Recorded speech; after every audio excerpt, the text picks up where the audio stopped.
only married you because you're the boss daughter, my husband Oliver said with a smile as I lay sick in bed, seeing the scarves and gloves I had lovingly knitted for him tossed aside without a second thought. As worthless as he outright expressed his disappointment in me, I felt the need to hit him back with reality to show him how wrong he was if he thought everything was going his way. Just thinking about his realization made me chuckle. My name is Stacy Morgan, and I've been married to Oliver for 5 years. Although we don't have any children, we've been living happily together. Oliver is a workaholic, often away from home, and there are times when I feel lonely. However, his dedication to making time for us on his days off makes the loneliness bearable. I got to know Oliver through my father, who was originally his boss. Oliver suggested I become a stay-at-home wife, which was probably a great factor for me. Thankfully, I had time for myself, so while supporting Oliver, I got along with the neighbors, started sewing, and worked out. I tried various things to fill my void, but what I particularly enjoyed was sewing and knitting. Every winter, I would give Oliver scarves and gloves. Even though the first ones were poorly made, I got better every year to the point where Oliver said they were as good as the ones you get from a store.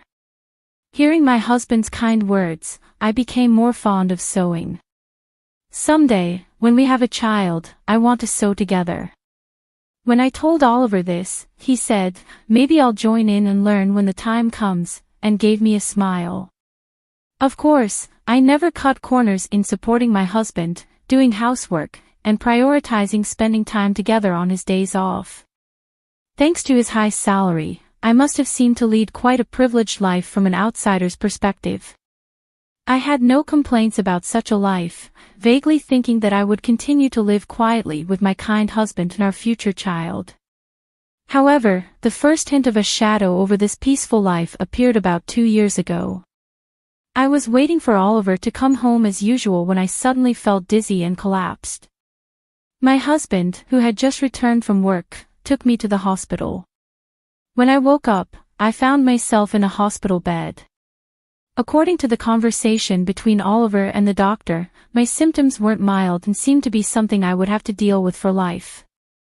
Fortunately, it wasn't an immediate threat to my life, but it could happen again. Under these circumstances, I was recommended to stay in the hospital until my body recovered somewhat. Seeing me anxious, Oliver said, "It seems like you'll be hospitalized for a while, but it's all right. I'll come to see you when I have time off from work, so let's get through this together." With him holding my hand and saying these words, I felt my anxiety lessen. With my supportive husband by my side, I believed everything would be all right, even though I had no grounds for such a belief. Since then, Oliver visited me almost daily, as he promised. He held my hand and asked me how I was doing. If I mentioned that my days at the hospital were boring, he would bring me my favorite sewing tools, and we would sew together and chat about trivial things that happened that day. Spending time teaching my clumsy husband how to sew was especially fun, and each time we did it, I was able to forget the boredom. However, such happy times in the hospital only lasted about a year. After handing over the yearly tradition of a hand-knitted scarf, the frequency of my husband's visits lessened. Now it's good if he shows his face once every few weeks. At first, I thought my husband must be busy with work and continued my sewing, planning to give him the finished product the next time he came. According to the doctor, I was told that I would be discharged by the end of the year, so I thought I would give him some gloves then.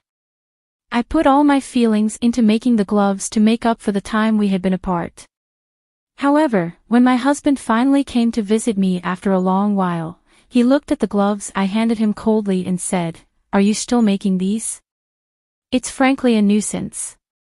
What he then handed to me was the scarf I had painstakingly knitted for him and a divorce paper. The scarf I had worked so hard on last year showed no signs of being worn.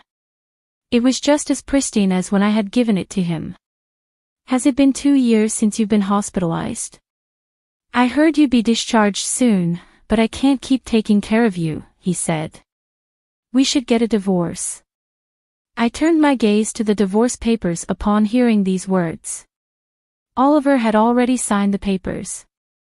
Seeing that, I thought, so it has come to this. To be honest, ever since he stopped visiting, I had considered this possibility multiple times. To brush off that thought, I even tried to convince myself that he was just busy with work. But the Oliver I knew would never neglect me, no matter how busy he was. If his work really had gotten busier, he would have told me. I had a feeling things would turn out this way when he stopped showing up without any explanation. That's why I managed to ask why he wanted a divorce without too much distress. I wasn't trying to cling to Oliver. In fact, I knew I had probably become a burden to him.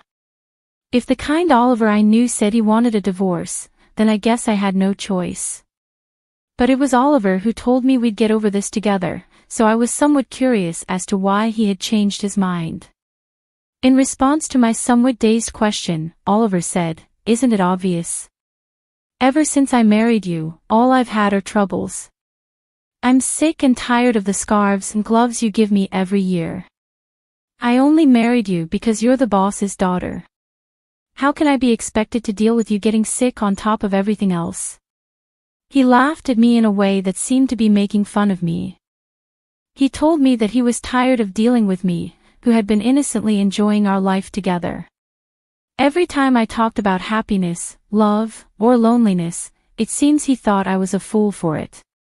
Who can even wear a handmade scarf without feeling embarrassed nowadays? Receiving such things is a nuisance and annoying.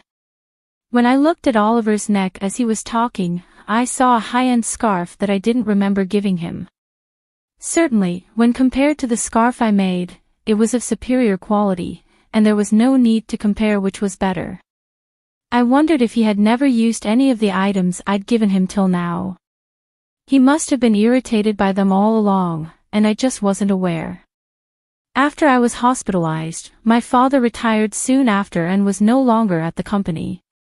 Hence, Oliver didn't have to be considerate towards me anymore, and if his wife was ill, it would provide a convenient excuse at work. Furthermore, for the first year, he made a show of visiting me in between his work. I could imagine my father, prior to his retirement, often speaking about this at work, portraying my husband as a good man who works hard while caring for his ill wife. It was obvious that he had established this persona and was well regarded by his colleagues. That was what he wanted, and it seems the value he saw in me was realized when I felt ill. When I voiced these thoughts, my husband looked surprised and confessed, "Well, it did make work easier. When I spoke about you, everyone was sympathetic and treated me nicely. If I worked a little overtime, I was praised for being diligent and responsible. If I wanted to take a break, all I had to say was, 'My wife is,' and that was it." He admitted this without any sign of remorse. He had skillfully used my situation to his advantage in ways I wasn't aware of. As for my name's up for the next promotion, I mean, they're all idiots, but I have to thank your illness for that, he continued. As I listened to him with my eyes downcast, I lifted my gaze after he finished talking. What I saw was an ugly grin, and the man I loved was nowhere to be found. I understood that this was his true nature. Well, if I could be of help, that's good. We probably won't see each other again, so take care, I simply said and handed back the divorce papers. He had no use for me after receiving them and quickly turned on his heel to leave. Thus, our divorce was finalized, and I quietly wept. After some time, I was discharged from the hospital and returned home with my parents. When my father heard about what had happened, he raised his voice.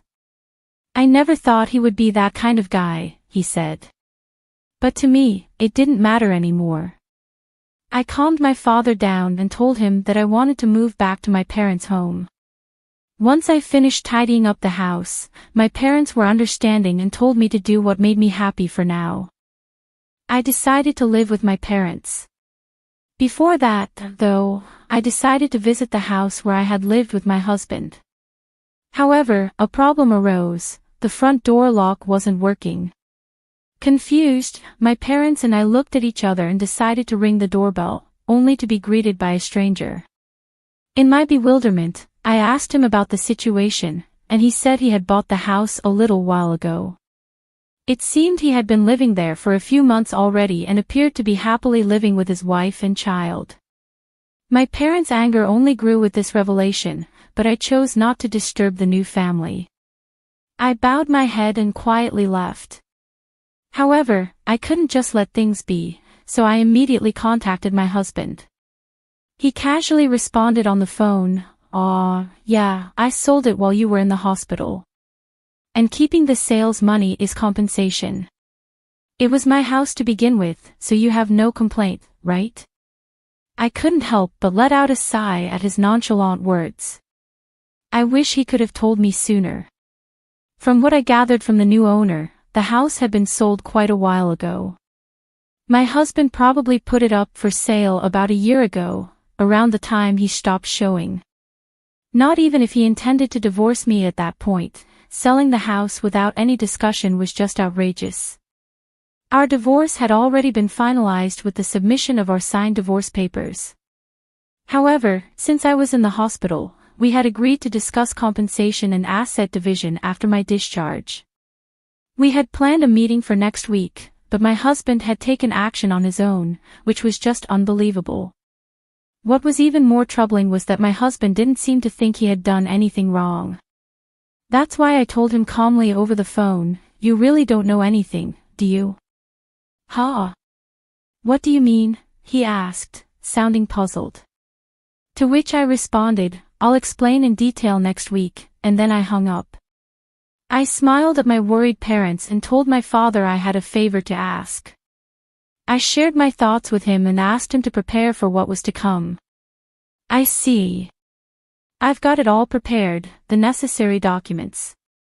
The discussion is next week, so there's not much time, but we'll manage somehow," my father said, offering a slightly troubled smile. As a father, he probably feels some guilt for recommending my husband to me. His anger at my husband seemed to fuel him to do whatever he could. I thanked my father and waited for the day of our discussion. Imagining my husband's face at that time brought a smile to my face for the first time in a while. With my father's help, I prepared for the meeting.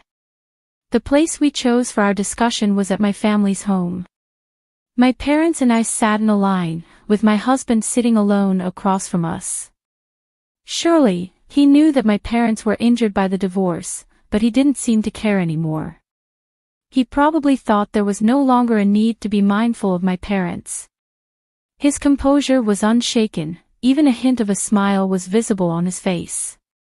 His demeanor was nothing short of insolent. "I'm the victim here, however. I don't intend to demand too much. The proceeds from the sale of the house will suffice," he said. His words conveyed a sense of magnanimity, as if he was making the compromise.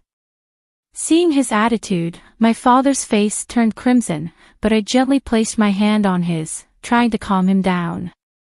In this discussion, the one who would be at a disadvantage is not us, but my husband. Knowing this, there was no need for us to be unnecessarily upset. "There's something important we need to discuss first." As I spoke, my father presented a document. It was a paper proving that the land on which my husband sold the house stood was owned by my father. "Indeed, the house was in your name. There's no disputing that. However, the land on which the house stands is my father's property, and he still holds the title to it. That should be clear from this document, right?" Upon hearing my words, my husband slightly furrowed his brow. "So what? The house was mine regardless. No one has the right to complain. Do you think you can retaliate against me with that?" He chuckled inside, as if he found the situation ridiculous. "It's true that even if the land title was in my father's name, there's no problem with the sale of the house as long as the house is under my husband's name," I continued.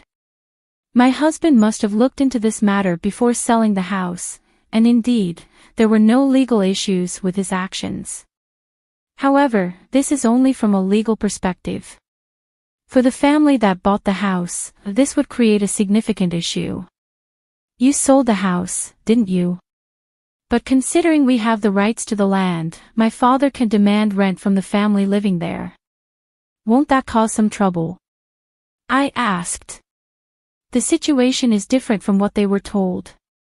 Neither my father nor I intend to take such a course of action.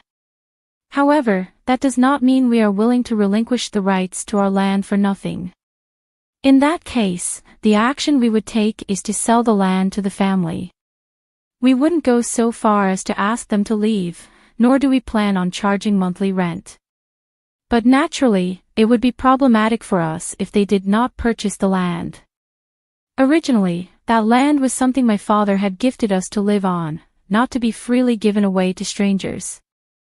And if that happens, I hear the family who bought the house could sue you, because as I said earlier, the deal was not as they had been told. Imagine the frustration they find finally buying their dream house, only to learn the land is owned by someone else, and they now have more expenses. After obtaining the proof of my father's land ownership, we immediately went to that family. Once we explained the situation, they were understanding.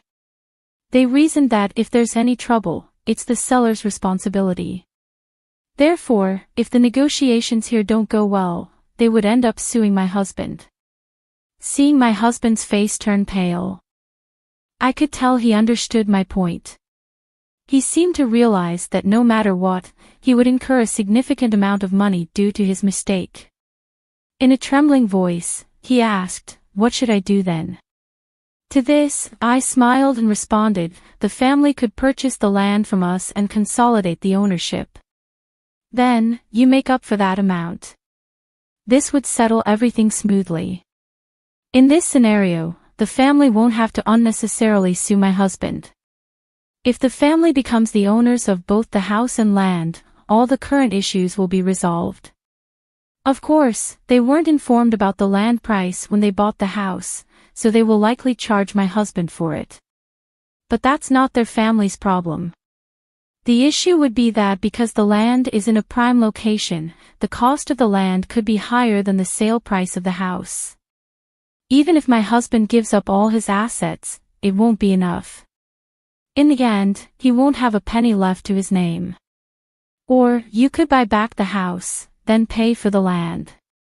Of course, you'd have to pay the family a relocation fee. In this case, both the land and house would return to my husband's possession. He could then sell them again, which could give him some money. However, considering the relocation fee, there's a low chance that my husband will end up with any money.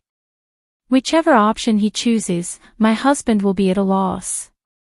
Also, about alimony, I've been mentally distressed by your actions.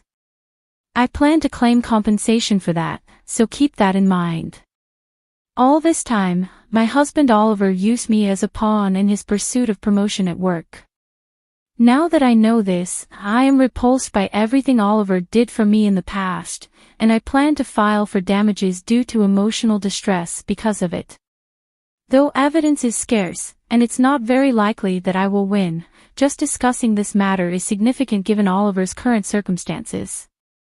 Oliver, who was cornered, might not have the luxury to consider these possibilities, and everything I've just stated might become his reality.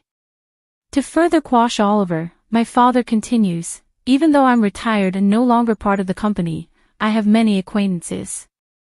I've been chatting frequently with my former subordinates. Lately, they've been telling me what you thought of my daughter and what you did. Everyone has been looking down on you, Oliver." With a cheerful smile, my father shares this news, and Oliver finally realizes the situation he's in.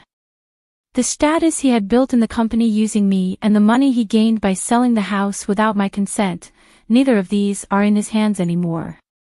Now, let's discuss what comes next. Now that you understand your circumstance, we have to decide about the division of property, compensation, and the house, I say, joining my hands together and smiling. My smile has changed compared to the ones I've shown Oliver before, and I'm sure I was beaming more than I ever had since our separation. I hope you fully comprehend that the fate of your assets will be decided in this very meeting, I continue. Drawn in by my words, all Oliver could do was force a laugh with tears in his eyes. The subsequent negotiations were in my favor, and Oliver agreed to pay me alimony. We also agreed that Oliver would pay for the land where the house stands, and we later explained this to the family who bought our house. As a result, everyone except Oliver benefited from these discussions, and Oliver ended up losing everything. The rumors my father initiated began to circulate within the company, causing Oliver to lose his standing, and his potential promotion was put on hold due to concerns raised by upper management. The rumors continued to spread, leaving Oliver without a place to fit in, and soon my father informed me that Oliver had resigned. I would say that all of it was karma, but things gained through exploitation can vanish easily given someone's intentions. What Oliver thought he had achieved was merely trite. As for me, I'm currently living in my parents' house and running a sewing class. I can't say that my classes are jam-packed, but I've been able to earn a decent income thanks to attendees like my neighborhood wives and kids. While I couldn't make it happen with my own children, like I once told Oliver, I've now realized that sharing the things I love with others indeed brings me happiness.